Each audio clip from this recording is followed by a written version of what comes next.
So, hello. Today we're going to be flying the Ju-88C6.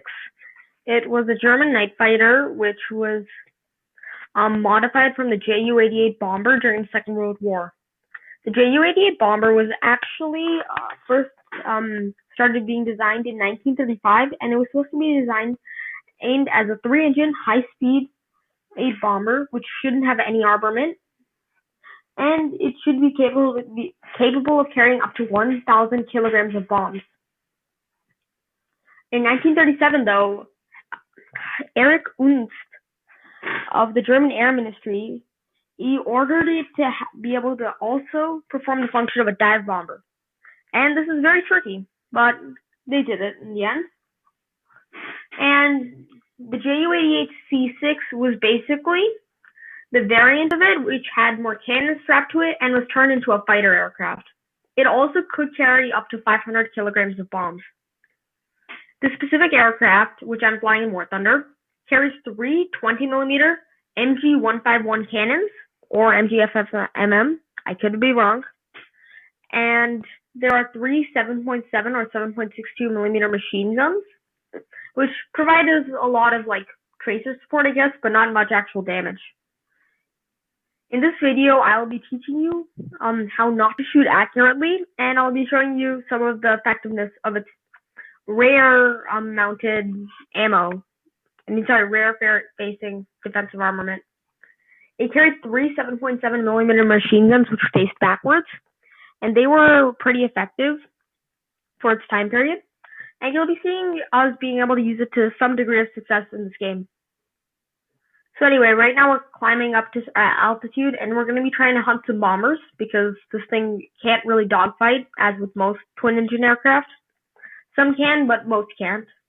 And this one is not fairly maneuverable, but it's got nice characteristics for flying, and we're going to try to use that to our advantage. Right now, sorry, there was something weird on screen. But anyway, there was a B-18 coming in from one side, and a PBY coming in from the other side. This aircraft is BR 2.7, so we got down tiered luckily to 1.7. And I'm deciding if I should go for the B-18, and I'm thinking of probably doing that.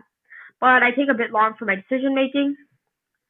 And yeah, I start my turn process, and I'm starting to fly towards them, watching if the guy's already dead or not.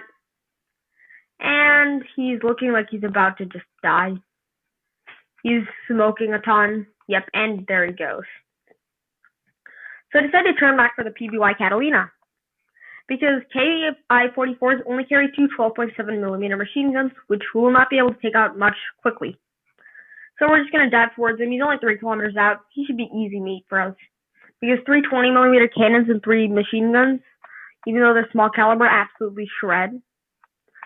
And we're going to come in, we're going to fly behind him, then we're going to do a sharp turn, but you need to give it a good bit of leeway just so that you don't accidentally come up broadsiding it, because I had vertical targeting aims, put on, and I needed to make sure that I was attacking him from behind, not from the sides, because it's very hard to angle shoot if you have vertical targeting. But anyway, we're shooting and we're not really hitting much, but it doesn't really matter, because a few shots go into his tail and God, he's dead.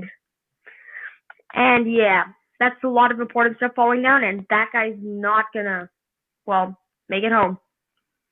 It looks like. Yeah, there he goes. We're checking that our fuel does not look too bad, and it doesn't look too bad or severe in any way. Just looks like his tail gunners must have landed a few hits on us. So we're just going to peacefully fly back towards our territory and try to see what the hell is going on.